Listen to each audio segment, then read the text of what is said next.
রাধে রাধে বন্ধুরা, আজকে একটু পাটিসাপ বানানো শেখাবো। এটা হচ্ছে ব্যাটারের মধ্যে চালের গুঁড়ো, ময়দা, একটু গুঁড়ো দুধ, একটু নুন দিয়ে ব্যাটারটা রেডি করলাম। এবার ব্যাটারটা আমি ননস্টিকেরতে দিয়ে দিয়েছি।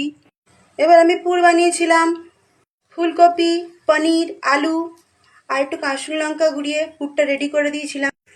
এই পুর আমি দিয়ে দিয়েছি।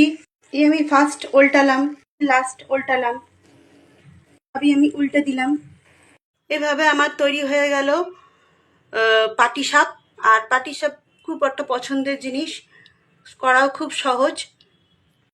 এটা নারকেল দিয়ে করেছি, ওটা তরকারি দিয়ে করেছি। তো পাটিসাপ করা খুবই সহজ এবং গোলাটাও খুব সুন্দরভাবে করা যায়। আমি সুজি দিইনি, আমি ময়দা, নুন, একটু গুঁড়ো দুধ আর একটু